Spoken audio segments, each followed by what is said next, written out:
I know we're past time, so let's get underway. I'll ask each of you the following question. We're going to start with the first question. What do you see as the number one problem facing your district, and why? And this question, we're going to start with Mr. Chester, then Ms. Holloway, and then Mr. Lawson. So, Mr. Chester, you're going to go first. I'll restate the question. What do you see as the number one problem facing your district, and why? Mr. Chester. All right. Good afternoon. Without a doubt, it's healthcare. I mean, COVID-19 is the worst pandemic we've had in modern day and in our lifetime. And it's been a problem. Healthcare has been an issue for a very, very long time, and that's one of the reasons why I really want to push for Medicare for all.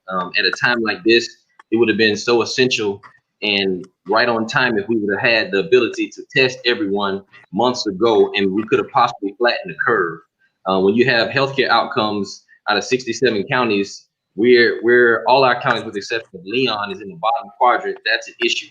That's an issue that's reigning throughout the entire country. So my idea, my move is for Medicare for all.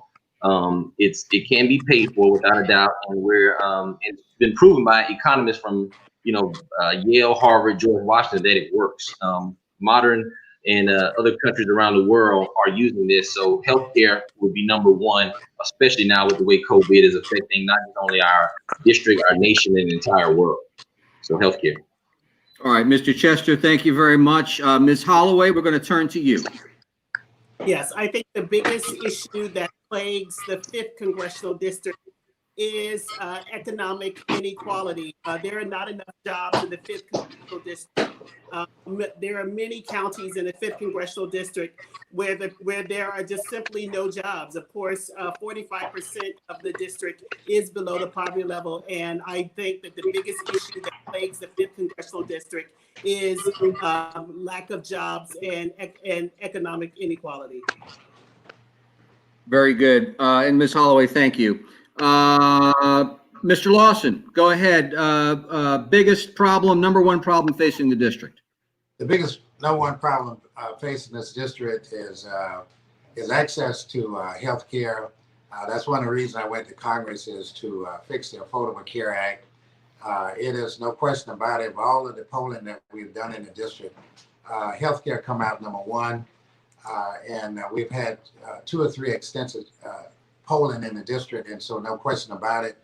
I heard someone talk about Medicare for all, but I think the most important thing is Medicare for all is not even on the agenda in Congress. Senator Sanders was not able to get it off the ground, and one of the reasons why is because it's going to cost between $40 and $45 trillion in order to implement it. What we really need to do is to fund the Affordable Care Act. This is President Obama's signature program. And if we put $3 trillion into it, we can fix it. And we don't need to get rid of it, because there'll be about 2.5 million people in Florida that wouldn't have access to health care, especially with this pandemic. So down the road, it's going to be a long way off concerning Medicare for all. Sometime in the future, 8 to 10 years away. But right now, we have a great program. We just need to fund it and make sure that people have access to an Affordable Health Care Act. Mr. Lawson, thank you very much. I want to move on to the next question.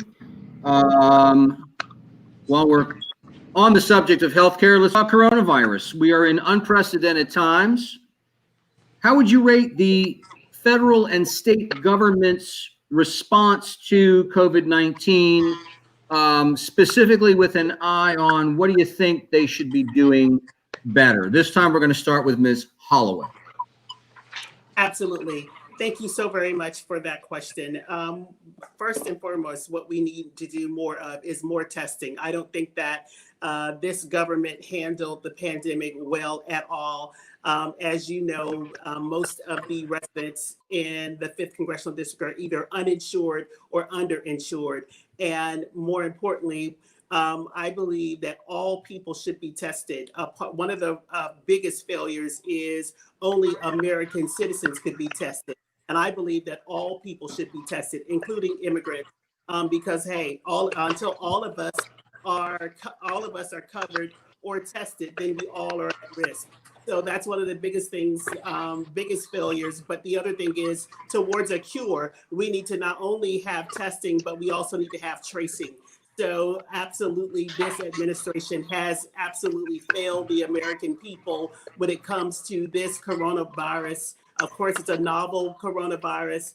And because it is novel, it is new, and we need to make sure that we have not only testing and tracing, but we also need treatment. So for all those reasons, I would hope that the people will elect L.J. Holloway, who not only study epidemiology and biostatistics, but elect me because I will fight for not only universal health care for all Americans, but I will fight for more access to all Americans. All right, Ms. Holloway, thank you very much. Mr. Lawson, you're next on the coronavirus question. Thank you. I think the biggest problem that we had is when the administration was aware of what was going on back in the early part of January, they did not take it very seriously.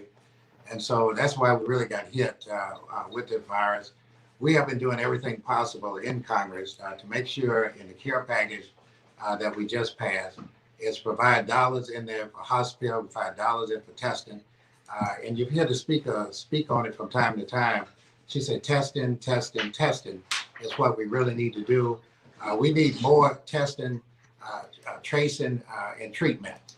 And that's the thing that is so important for us doing this. And then in the HEROES package that we just passed, we provided those dollars for that in the hundreds of billions of dollars so that we can take care of everyone in America and have access to free testing. And that's one of the things that we know is a problem. And that one of the things that we can fix. One of the things we need to do to make it this fix is in November is to get rid of the president and also is to make sure that the Senate is Democratic. All right, Mr. Lawson, thank you very much for that answer. And then finally, we'll turn to Mr. Chester. Again, coronavirus, governmental coronavirus response. What should they be doing better or differently? Okay, so before I start, just a correction.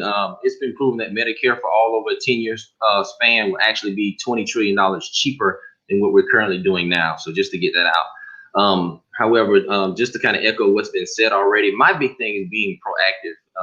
The COVID-19 has exposed us for what we haven't been able to accomplish, and that's why we're not ready. True enough, we need more testing. True enough, we need more tracing. However, as the information as a pharmacist, which I feel hasn't been pushed out to the American public enough, is of course we practice social distancing and of course encourage to wear your mask, but more information is needed to be given to the public as far as building that immune system, strengthening your body, because the way this virus is running around, the way it's moving, it's inevitable that we're all come in contact with it at some point. So when they were just understanding the virus or just trying to figure out what to do, I was preaching prepare your body, build that immune system, strengthen that immune system so you can increase your chances of a positive outcome, because we're still in a place where we're searching, and it's going to take time. In the medical field, studies take time. I wouldn't want to be the first to try a vaccination when it's been rushed through the process. So sure enough, we need treatment, but in the meantime, we need to practice that social distancing, inform the people on exactly what we need to do as far as strengthening their immune system and protecting their entire family. So of course, more testing, of course, more tracing, doing our best to find a vaccination, but we need to inform the people about what they can personally do to protect themselves and their family. All right, Mr. Chester, thank you very much. We're going to move on now to our next question. Congressional District 5 has some of the state's most impoverished neighborhoods.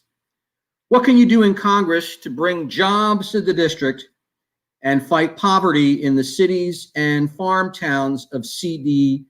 We're going to start with Mr. Lawson. Okay, thank you very much for the question. Over the last 3.5 years that I've been in Congress, there's no earmarks. And so one of the things that you have to do is the earmarks went out with the Obama administration. So in order to help in this area to create more jobs, you have to work with the Chamber of Commerce, you have to work with the state legislature in order for them to fund programs that can bring jobs into the area. There are legislation that are passed, got funding for in deepening the port. in Jacksonville, put $122 million into it so that it would create 15,000 new jobs. One of the areas here is trying to provide more income for the farmers in our area because they also bring in jobs. And we have a great deal to do because in areas such as around Tallahassee, we've always depended on state government. But I think that we are getting more diverse in the approach so that we can bring jobs to the area. So when you look across our district, poverty has been an issue in our area for over 50 to 60 years. And they're going to continue to work to fight hunger in our schools, especially to build that we have to fix student hunger. I've been able to set up programs at universities with food banks so our kids in college will be able to have it, and make sure that in our school system that we continue to provide more food assistance. That's one of the things that we did in the Farm Bill so that we create additional $15 billion for a SNAP program, and at the same time put more food into the program, working with USDA to make sure that these programs avail. The biggest problem we have is that trying to get the Senate to move on programs that we're creating, legislation that we have passed concerning poverty early on, but they haven't been able to move. And so I've been talking to the U.S. senators, trying to get them to move out so that we can provide more resources into these areas. All right, Mr. Lawson, I gave you a little bit more time, so I'm going to give some extra time to the others. I now turn to Mr. Chester. Same question about what can you do to bring jobs and fight poverty? Okay, well, the main thing is we have to invest in these areas. I mean, the current formula we've been using by, giving more dollars to the police has not been working. More funding to the military has simply not been working. We need to reallocate those funds and invest more in these communities. That's one of the main reasons that I started the Capsule Institute in 32209. That's the fourth poorest zip code in the entire state of Florida. So you have to invest, and when investing, that means educate. We need to invest in job-ready programs, preparing these students, preparing these people in the neighborhood, people throughout the district to be able to handle these jobs, because we can go and invest and get jobs, but if people can't handle them, if people don't have the education or the certification in order to get those jobs, it was all for naught anyway. So that's my big thing, preparing the folks in this area to receive those jobs, and that starts with training. So that's one of my main reasons why I push for free college tuition. Again, they may say that we can't cover it, but a simple tax on Wall Street speculation will be able to provide free college tuition, and trade schools, as well as cancel student loan debt. So it's all a formula, all works together, but it starts with education first. The next piece is I have it's called the economic plan to improve communities, and that's when you set the stage to bring corporations into North Florida. Because when you look at the map of North Florida and how industries have built up around us, it's like North Florida is pretty much a flyover. And that's one of the things that I want to bring, leveraging that position in Congress to bring corporations that may have been overlooked or may have overlooked Florida, but setting the stage to prepare them and bring them here. And that starts with making sure the education system is where it needs to be. Also, bringing more CDFIs to the district, which is community development financial institutions. That's going to bring more small business, and we all know small business growth is the lifeblood of our country. So we have to support our small businesses as well. So it's a couple things that we have to do, and it's not just about getting the votes in Congress or the votes in the Senate. It's about leveraging your position. Because when I was making phone calls to these corporations, when I was making phone calls to the Department of Treasury, Chester, I got to cut you off. I'm sorry, we're out of time. I did want to just ask you quickly. There was a blip when you mentioned the particular zip code. If you could restate that particular zip code you had mentioned. Okay, 32209 is the fourth poorest zip code in the state, and 32304, which is in Frenchtown, Tallahassee, is actually the poorest zip code in the state. And 09 is where? 09 is in Jacksonville. Okay, we just want to, but not every viewer will know that, so we just wanted to let them know. Ms. Holloway, we turn to you with the same question again about bringing jobs and fighting poverty in CD5. First and foremost, what I would do is make sure we increase the federal minimum wage. The federal minimum wage has not been increased in 10 years. We need to first make sure that people are paid a fair living wage. I support paying people a fair living wage of $15 an hour. That's first and foremost. In addition to having affordable health care and affordable housing, we also need to make sure that the Department of Labor has the proper funding to ensure that we have not only trade and technical education, but that we have programs, because not all people are college ready. So we need to make sure that in addition to increasing the federal minimum wage, that we make sure that we have people who are prepared for the workforce, whether it is by college preparedness or if it is for a technical or trade school, so that people can afford housing and can afford health care. That's what I would do to strengthen. That's one of the things I would do to strengthen the 5th congressional district, but our nation. I mean, because that's an issue all over the country, and Congress is federal. Moreover, I would make sure that we in this country made sure that people have emergency rental, expand the emergency rental assistance during this pandemic. There are so many Americans who are now unemployed during this pandemic. We need to make sure that people can actually sustain at this time. You know, I guess my answer would be in a perfect world, but at this point, we need to make sure that people can sustain during this pandemic. But also, we need to make sure that small businesses can sustain, because small businesses are the heartbeat of America. But also, we need childcare for working families. We need to make sure. Ms. Holloway, I got to stop you there, but thank you for your answer. I'm going to move on to the next question, and we'll take it in this order: Mr. Chester, Ms. Holloway, and then Mr. Lawson. What is your opinion of the Black Lives Matter movement, Mr. Chester? My opinion of the Black Lives Matter movement is something that we've been fighting for a very, very long time. And to get the energy and the pace that it has, I can really appreciate it. And I look forward to taking it to the next level, because it's got to be more about than just protesting. It has to be about getting behind candidates that are going to push us forward, that are progressive. It's about bringing resources to communities that are hurting. It's about bringing resources to families that have not received justice in this current justice system. So it's I appreciate the movement, the strength, the different colors and culture that we see throughout these marches, but we have to take it to the next level in order to be progressive, in order to be productive. Mr. Chester, thank you very much. Ms. Holloway, same question. Repeat the question for me again. Just what are your thoughts on the Black Lives Matter movement?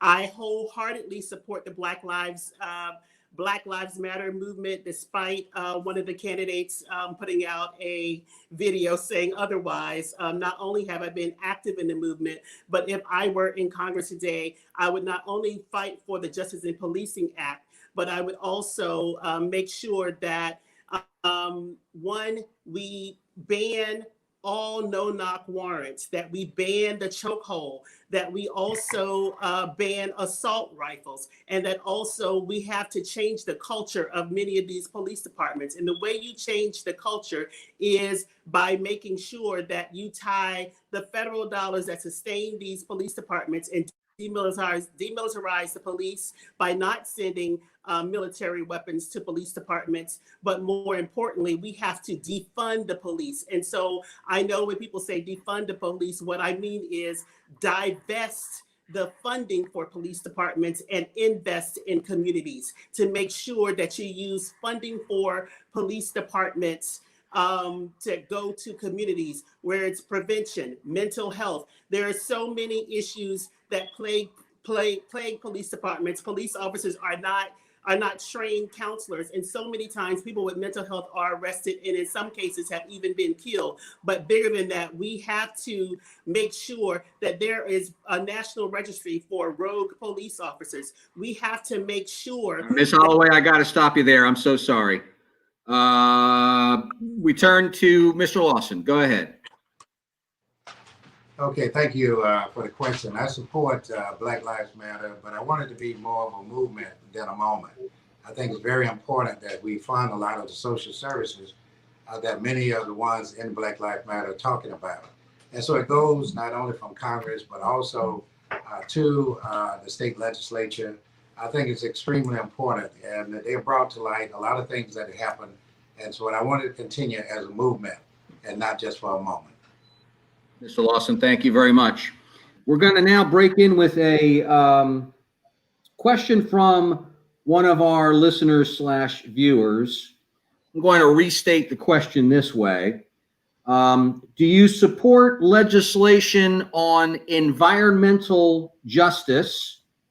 And if so, is there any particular piece of legislation that you support? This one is going to start with Ms. Holloway. Ms. Holloway, Yes. go ahead. Part of the Green New Deal.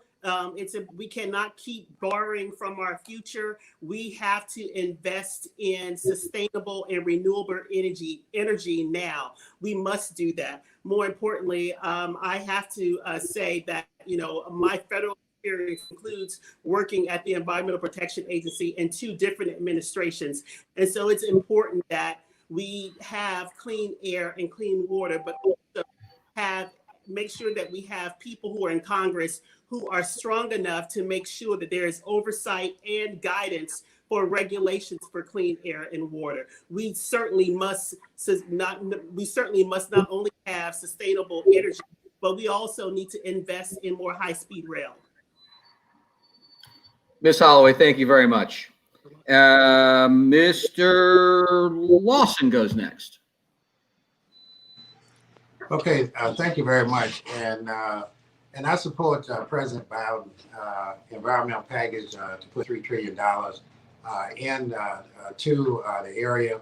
My background, I chaired in the House in Florida, the Environmental Committee, and also in the Senate in Florida, and really passed landmark legislation to save our pristine environment in Florida, and chaired the water committees. And so I have a great deal of commitment in working with the new administration to make sure that the environment is front and center. We have to make sure, and even file environmental legislation for our kids in elementary and high school to make sure they understand the sensitive nature of Florida environment and have worked to save not only the Apalachicola Bay, but trying to clean up the Biscayne Bay and Hillsborough Bay. It is our work to bring funds to improve EPA Superfund sites in the district. And so I have a great deal of commitment to it, and I will always have commitment to the environmental area. Mr. Lawson, thank you very much for your answer. We conclude this question with Mr. Chester on environmental justice. Of course, and it's always interesting to me how we have establishment politicians say they're for environment, yet they take dollars from corporations that pretty much destroy our environment. Has been a main corporate in this climate change. But as someone who's a strong proponent of the Green New Deal, I'm definitely for increasing those EPA regulations, because too many have been rolled back. But when pushing the Green New Deal, the opportunity that we have is something that we can't pass up. We have scientists saying that we're 10 at most years out from a point of no return. So it's time for that progressive Green New Deal to not only increase jobs, but increase our economy, but also save our climate. I mean, water is becoming more acidic. It's melting in the polar caps. I mean, I heard Siberia is having record highs, and that simply can't be. And when you have a deal, you have a plan like the Green New Deal, not only does it help our economy, it also helps our climate. So I'm 100% for supporting and look forward to being a strong advocate along with the other progressive leaders in Congress to push that Green New Deal. Mr. Lawson, I think one of those comments was directed at you. Do you want 45 seconds for rebuttal? Well, I really, in terms of the Green New Deal, it was only a resolution.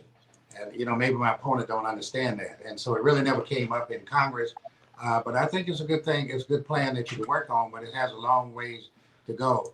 Well, Mr. Lawson, let me stop you, because I think what his specific statement was that you take political contributions from those who are not in line with the environmental justice movement. Can you rebut that? Well, I don't have any idea what he's talking about. I haven't really seen anyone's not in line. I think everybody wants a safe environment, and that's what I've always done. I have a history of protecting the environment for over 32 years. And so whatever he's talking about, I think he's just a lack of knowledge, and he's just trying to find something to say, because he takes dollars from corporations and everybody else. I'm not criticizing here. I did Apalachicola Bay Protection Act, which is very comprehensive, and so I don't understand exactly what he will be talking about, but that's what happens when you have inexperience. All right, Mr. Lawson, I'm going to stop you there. Thank you. I'm going to move on to the next question. With coronavirus still keeping people at home, many folks are choosing to vote by mail. This question is addressed to Mr. Lawson. Mr. Lawson, you sent out an email to supporters saying Mr. Chester criticized the VBM vote by mail process, saying, quote, Mr. Chester is attacking the integrity of our election system and putting more people's health at risk, end quote. Tell us more about how you feel he's doing that.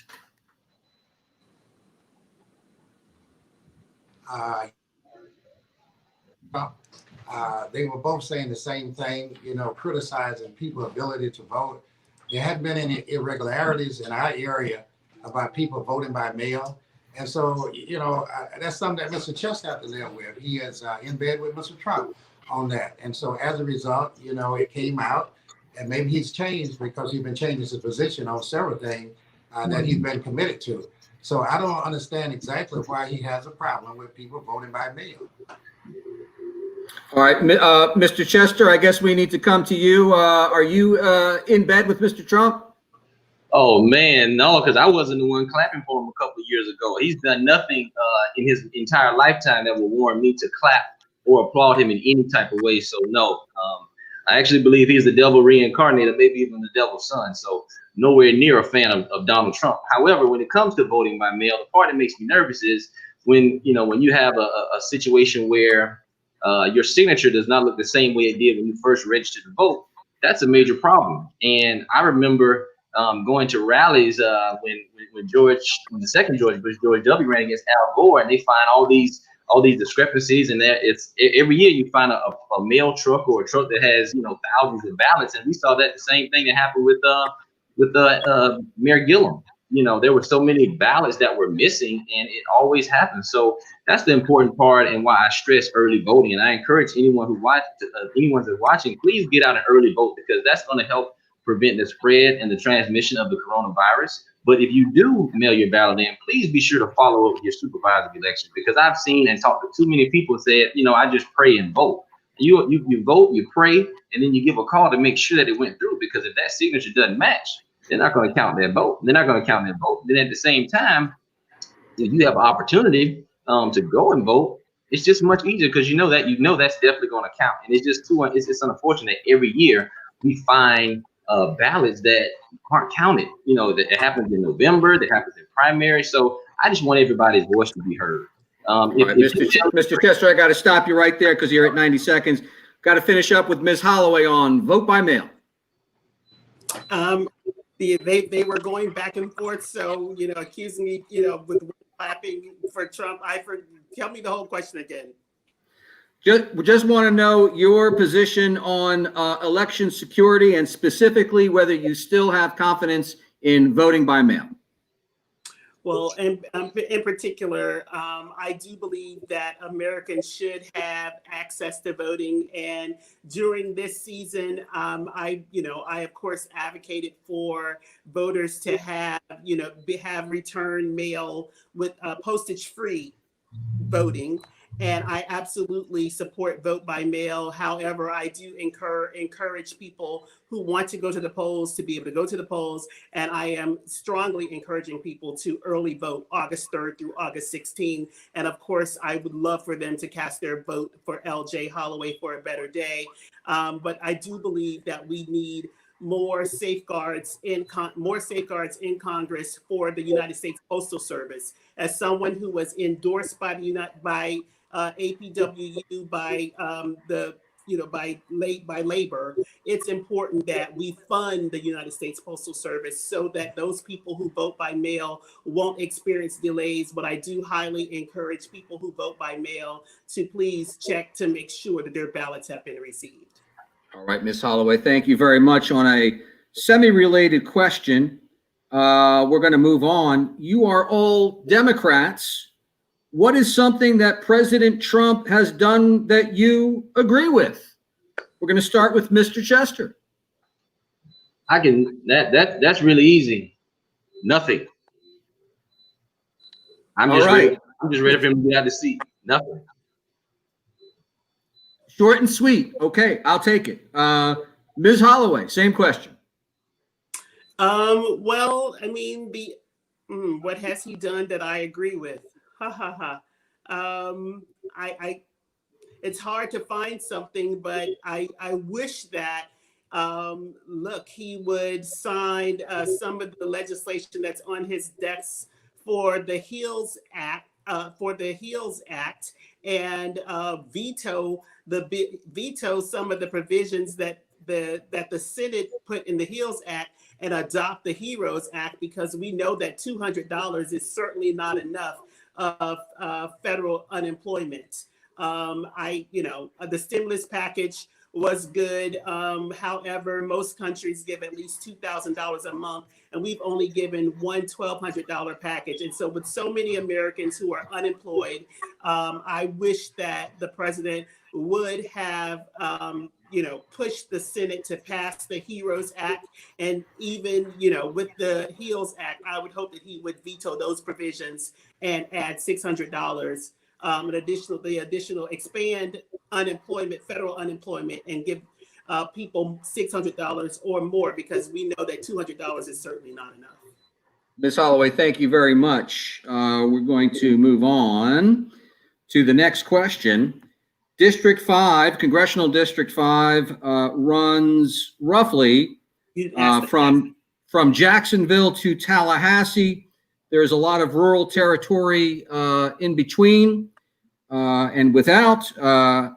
As a member of the U.S. House of Representatives, how do you serve both rural and urban consistencies, or how would you serve both rural and urban constituencies? Excuse me. Mr. Lawson, we're going to start with you. Political career, I have served a lot of rural areas and metropolitan areas. For example, in Panama City, and I can name maybe 10 or 12 other rural communities, and then in Jacksonville over a 28-year period of time. And one of the reasons why I insisted that I would be on the Agriculture Committee, because I understood that we needed to also have the opportunity to provide resources to those areas that are involved in farming, and at the same time, the areas that need SNAP benefits and food services for our school. So I have no problem in working between rural and urban areas, because that's what I've done all through my career. And I think the proof of the pudding is, if you had to ask anybody in the rural communities that in North Florida, they will tell you that they got very good service. And I know sometimes they have problems with the big cities, but we always made sure that we took care of the rural areas, and we still are doing it. But the district stretches not from Tallahassee to Jacksonville, but from the Chattahoochee River in Gaston County and the Quincy area, Midway area where I'm from, to the Duval area. I know oftentimes you all say that, but it really is from Gaston County to Duval County. So I have no problem in working in rural community and urban areas. Mr. Lawson, you're correct, and I stand corrected. Thank you. Same question to Mr. Chester. Okay, well, while traveling the district, it's been unfortunate that I've heard it all too often that they rarely see the representation, and I think that goes to say, when you have a place like Hamilton County that does not have a hospital. When you go to Lake City, and Lake Shore Hospital is actually about to close. I'm working a deal to make sure that the good people in Lake City and Columbia County will have some emergency care and hospital care when that hospital unfortunately closes down. But in order to serve all 8 counties, I'm building coalitions inside all of those 8 counties, because it would be insulting for me to act like I know everything that's going on in Hamilton or in Gaston County. But what you do, you involve the people that it means to the most, because I love all 8 counties, but I want to make sure that I'm doing everything that they need me to do and to have transparency. And that comes down to working. So when you talk about bi-weekly emails throughout the year, when you talk about quarterly town hall meetings in every county, having an office not just in Jacksonville, but also in Tallahassee, and then having office hours every month in the counties in between. You got to keep a pulse on the community. And that's the good thing, or the difference between me and an establishment politician. I think from the ground up, they usually think from the top down. So that's how I plan on doing it. Keeping those coalitions, quarterly town hall meetings, and also bi-weekly emails. Mr. Chester, thank you. And Ms. Holloway, go ahead. Yes, I think that is what separates me from the candidates here. Actually, I worked on Capitol Hill for Congresswoman Carrie Meek, and what I will say is that what you do for any American when you represent them in Congress is you represent their interests. And so that means that you have to listen to the constituents in your district. And when I say listen, that means not only having strong constituent services, but to make sure that you have adequate staff to address the needs of all citizens in the 5th Congressional District. I, of course, if you've listened or heard that, I plan to have offices in not only Jacksonville and in Tallahassee, but I also plan to have a floater who will go to the rural communities and have office hours once a week, but more importantly, send bi-weekly emails, have quarterly town halls so that people will not only know who their congressperson is, because in too many communities, they don't know who their congressperson is. So people will not only know who their congresswoman is, but they will also feel like their needs are being met and being addressed. Of course, as a member of Congress, we will have to make sure that we keep great relationships with not only the United States Department of Agriculture, but also with Health and Human Services, to make sure we service those communities. We know Ms. that— Holloway, I got to stop you there. I'm sorry. And I do need to follow up with Mr. Chester and Ms. Holloway. And Mr. Chester, you kind of touched on this, and I'm going to ask both you and Ms. Holloway to expand on this a bit more. You're talking to a Tallahassee audience here, and you're both from the Jacksonville area. What do you tell Tallahassee voters that they can trust you to represent their interests in Congress, particularly over the incumbent who has roots in the Tallahassee, greater Tallahassee area? Mr. Chester, go first. Okay. As one of two rattlers that are in this race, it almost goes without saying. I mean, and I said it before in passing that Jacksonville raised me, but Tallahassee made me. I owe Tallahassee a great deal. That's where I met my wife and who I started a family with.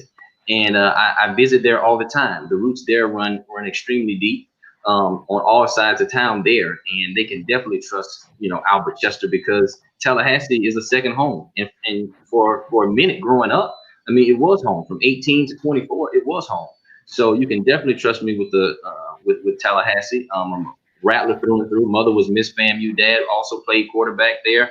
Uncle went there. Grandmother even went there. So my heart runs throughout this entire 5th Congressional District. So you definitely can trust that I will work hard for you in Tallahassee.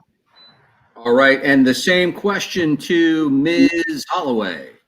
Thank you so very much for that question. First and foremost, not only is my family there, my brother is there. My sister-in-law, Jannar Tompkins, was the teacher of the year there. My Aunt Barbara Bozeman raised me every summer there. I spent many summers going to Lafayette Park to camp. I spent much time in the Bond community and at Walker Ford. I have friends all over the South Side, as well as all over Tallahassee, from Thomasville Road to Wakulla. But the reality is, I am not only committed to the people of Leon County, I am committed to the citizens of the 5th Congressional District. I have 3 nieces and nephews in Tallahassee that I see regularly, and Reverend R.B. Holmes baptized me. So I have ties to the community. I am there all the time, whether I'm a candidate or not. I am on I-10 more than I care to count. So my commitment is to the people of the 5th Congressional District, but I'm always in Tallahassee. Look, from Lindy's Fried Chicken on Orange Avenue to going over to the crab, the crab shack that's over on Houghton and Saxon Street. So for all those reasons, look, I'm not new to Tallahassee. Tallahassee is a part of me. Look, T-Town is what my family is ingratiated upon. My grandparents went to FAMU. My father was the first child to live in Polkinghorne Village. So I have ties to not just FAMU, but also to Tallahassee, Florida. All right, Ms. Holloway, thank you. I think what both of you are saying is you strike and strike and strike again.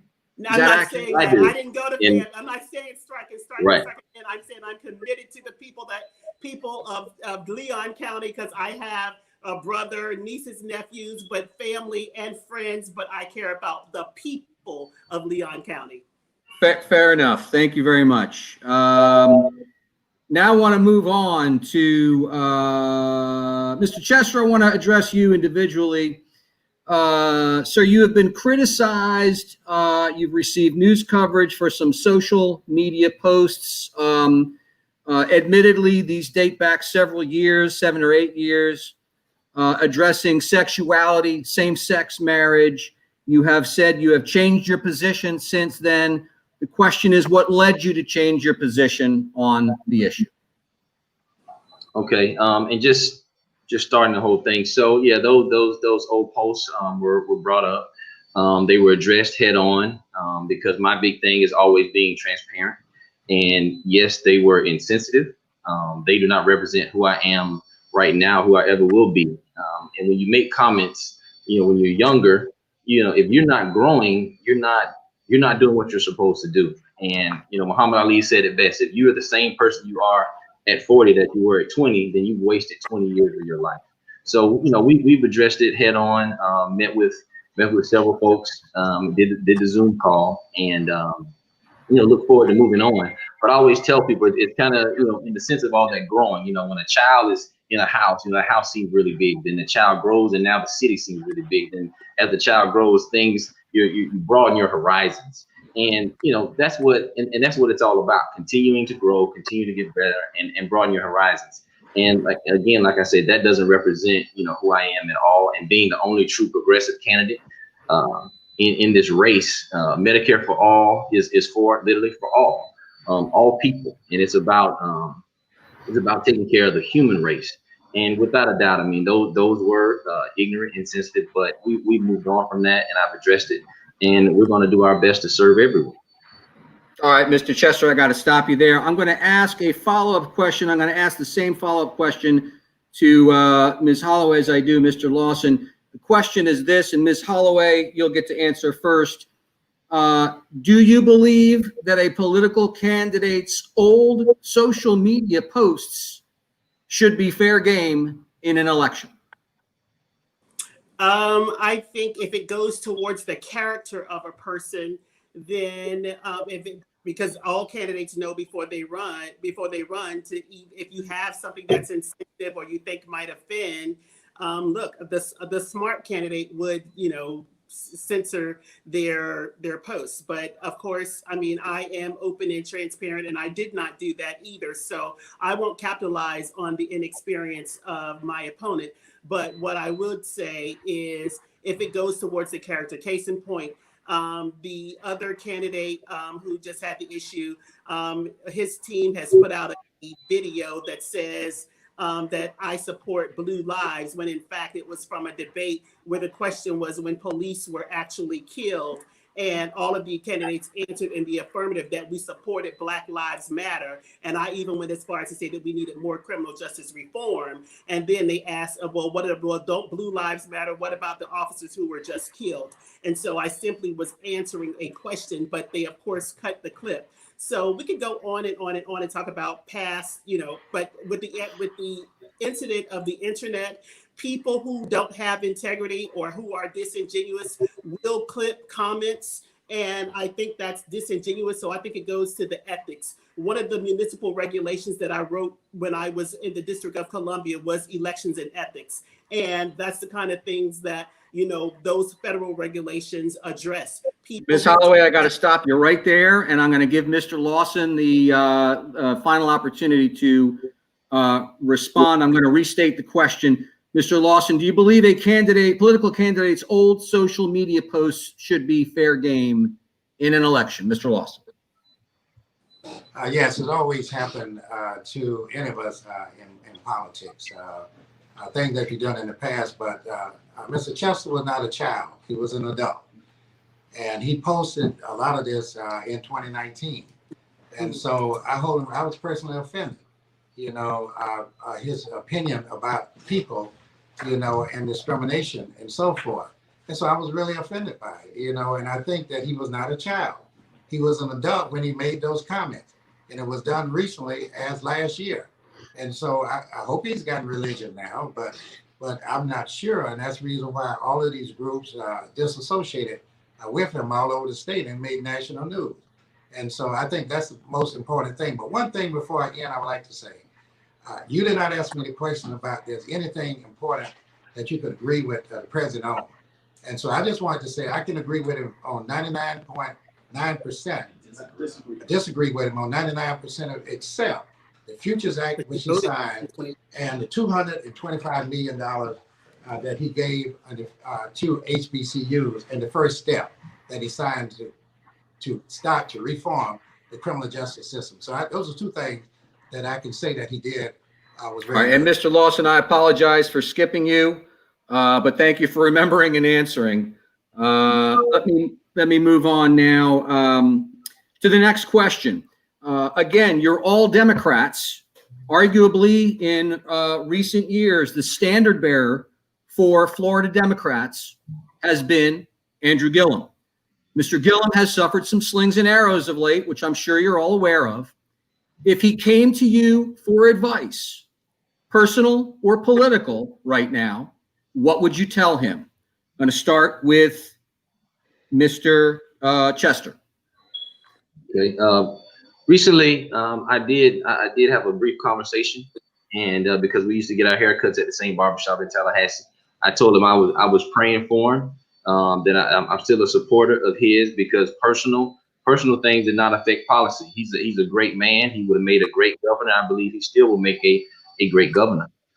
So there's never any judgment because he's a person. We're all flawed. We all make mistakes. But I'll tell him to continue to work to get better, strengthen his family, and I look forward to him recovering and still having a bright future.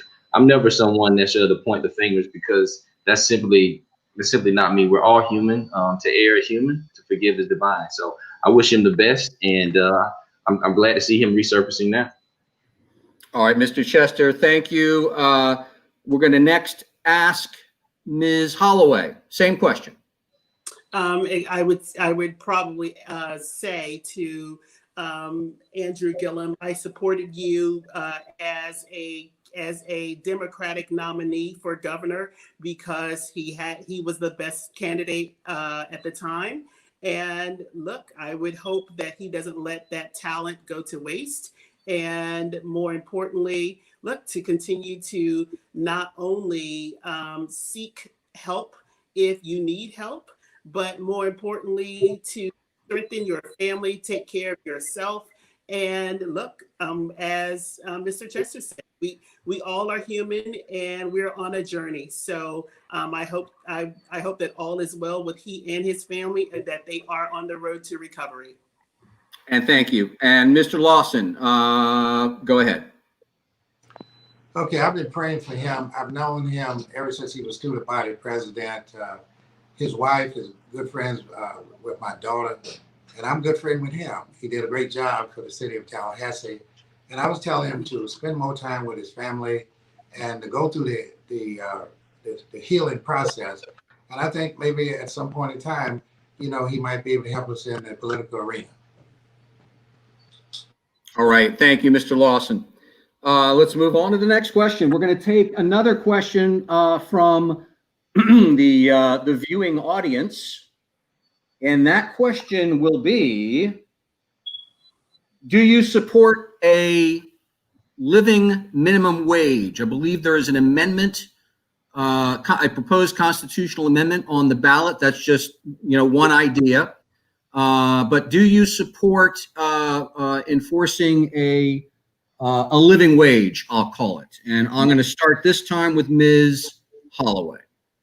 Yes, I addressed it earlier in the broadcast. I absolutely believe that we should increase the minimum wage because, as you know, things continue. I mean, of course, with cost of living, in particular in this pandemic, we've seen where bleach has gone from $3 a gallon to almost $6 a gallon. So absolutely, not only do I profess or think that we should have an increase in the minimum wage, I also believe that we should expand Social Security, which is all a part of my platform, and we should also expand Medicaid.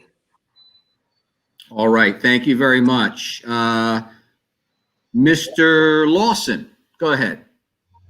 Okay, thank you very much. I voted for increasing the minimum wage as a co-sponsor several months ago, and it has been in the Senate ever since.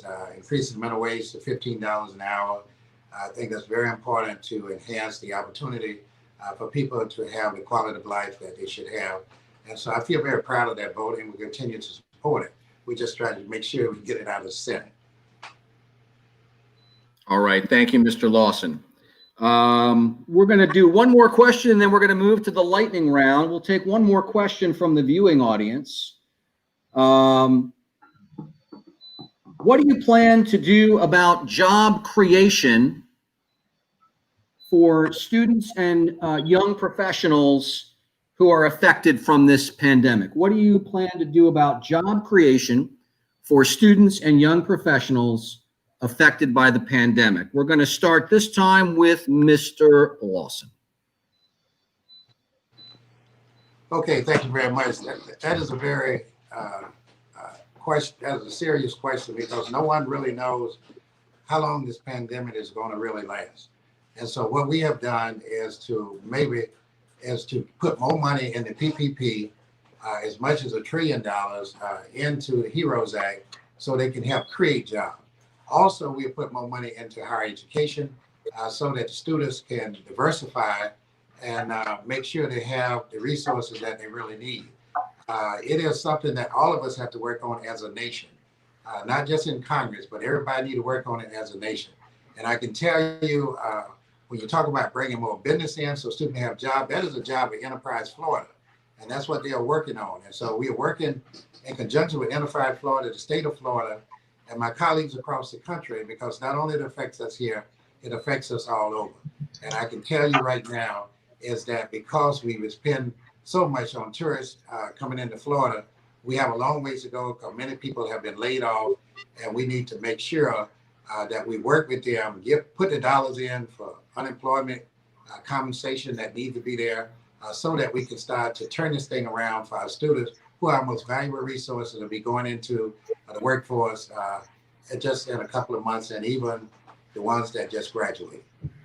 All right, thank you. And I am reminded that Mr. Chester, I think I skipped you on the wage question. So if you want to go ahead and answer, go ahead now. Oh, okay. It almost goes without saying. I'm definitely for raising the minimum wage because I was looking at something a couple of days ago, and it actually shows how the baby boomers, in comparison to millennials, we're actually earning 20% less than they were when you account for inflation. So without a doubt, minimum wage needs to be increased to at least $15. Okay, and then go ahead and just address the job creation question as well. While we had it. All right, as someone who grew up in a house with a poli-sci major and a history buff, you look at these issues that we're having, and history tends to repeat itself. When you allow too much free market and there's not balance between public and private, issues happen. And COVID was not a calculated issue, but it happened and exposed a lot of things. And what I see is similar to what FDR saw. When you have a huge economic downturn, that's when we should invest and use the government to create, to go back to the federal jobs program so we can use our talent and employ people and allow the government to facilitate those jobs. And just like when we were rebuilding America, we're in the process of a hard reset now. We're nowhere around it. We're in the process. We're in the middle. It's going to have to be a hard reset. And by getting the government involved, just like we did back in the 30s with a federal jobs program, I can see that getting us back to where we need to be.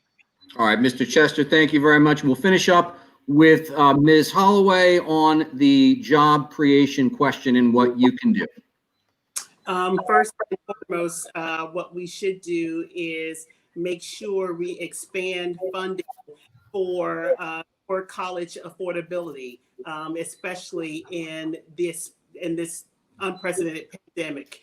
We need to make sure we adequately fund colleges and universities, but also we need to strengthen the Department of Labor so that we can make sure that there's enough funding for not only for people to be trained on trades, but also that we can have more clean tech jobs. We talk about being more green. We need more clean tech jobs.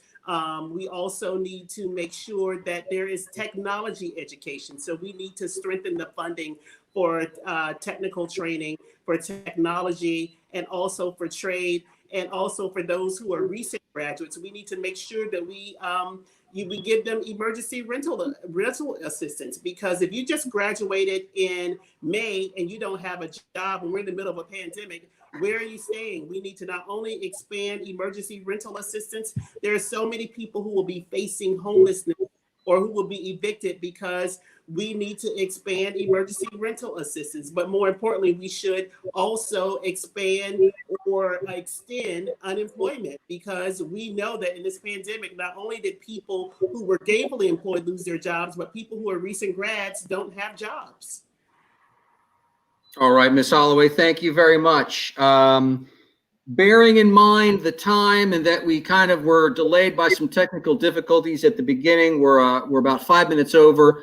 Going to go ahead and skip the lightning round. We're going to move directly into closing arguments. We're going to simply go in alphabetical order. So, Mr. Chester, you'll go first, followed by Ms. Holloway, followed by Mr. Lawson. Again, just a closing argument why voters should vote for you. You'll each have 2 minutes. And again, Mr. Chester, you're first. Go ahead. All right. Well, again, thank you for the opportunity to speak today and share my ideas and really open up because that's what it's all about. I hear the experience or the lack thereof experience is something is trying to create it as an issue. But when you look at where we are right now, that's exactly what we need. Experienced establishment politicians and or wannabe experienced established politicians don't have a plan to get us out of this serious situation. We need to make a serious change because it's a serious situation, and it's going to take some new leadership, somebody progressive, someone who thinks about you before they think about major corporations, someone who has a pulse on the community in every county and looks forward to always having a pulse and thinking from the bottom up. That's where we need to go in a time like this, and it's no other better choice than myself. I started this journey to serve people in an education capacity as a pharmacy tech school and then as a pharmacist. But I saw that there was a need to go inside the system. People who have seen the eyes and heard the cries of those folks and like millions of Americans that are hurting. I'm not here to work for a lobbyist. I'm not here to take any corporate money. I'm here to work for you. That'll always be my goal. That'll always be my drive. Every morning, getting up, even now, I look forward to working and serving you to the best of my ability. We have a lot of work to do, and I look forward to your support. And I pray that you vote Albert Chester for U.S. Congress on August 18th. And remember, as the only pharmacist, a healthcare provider on this, I encourage you to build that immune system, wear those masks, and we have an opportunity to vote early. Early voting started yesterday. Please go out and vote early and avoid those major crowds. Vote Albert Chester for U.S. Congress. Have a great day. Mr. Chester, thank you very much. We turn now to Ms. Holloway for a closing argument. Go ahead. Yes, first and foremost, I would ask Americans to take a hard look at the state of our country. We are actually in a crisis. We know that the middle class is shrinking. We also know that there is not liberty and justice for all.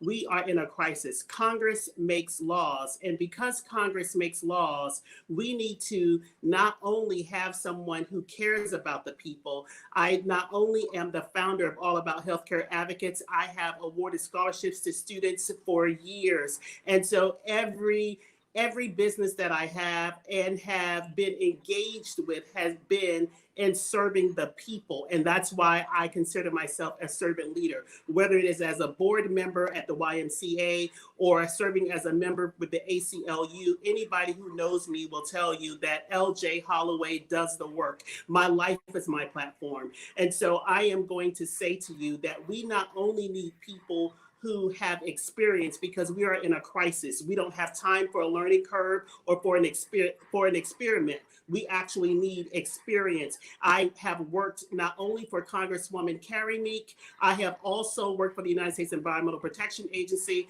I also worked in the District of Columbia, where I wrote municipal regulations on so many issues and so many topics. I am saying to you that I have depth and breadth of federal experience, and we can't keep doing the same thing expecting different results.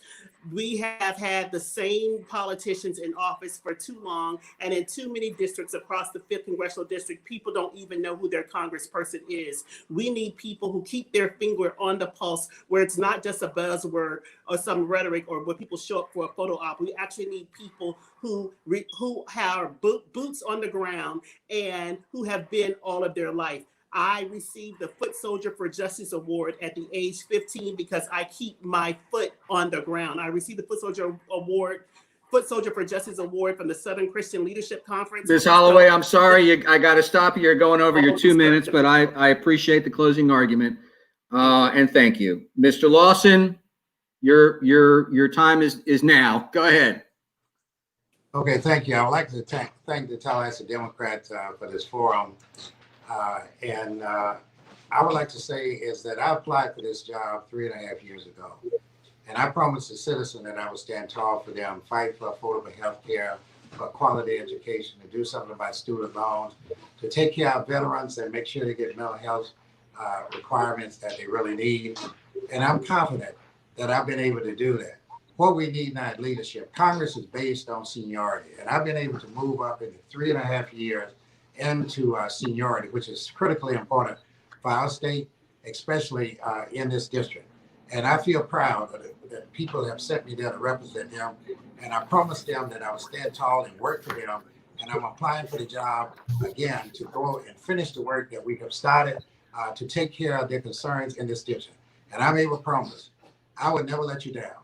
I will always fight for you. Every day I get up in Congress, I'm thinking about what can I do for the people in this district to make it work for them. And we've been confident. And one thing you have in Congress after you serve, you have a report card.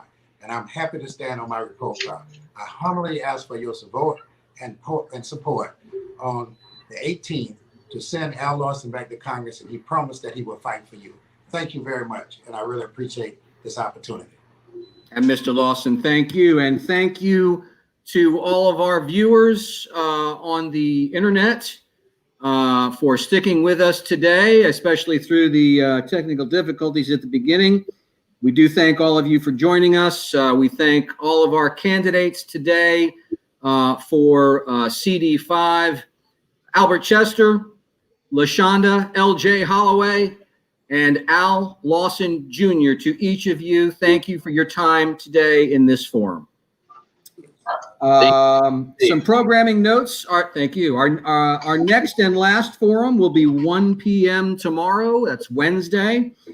And it will be with the candidates for Circuit Judge Group 4. And just so you know, you can find a replay of this and all of our forums on Tallahassee.com/elections. That's Tallahassee.com/elections. Once again, thank you for spending some time with us today. Have a good rest of your day.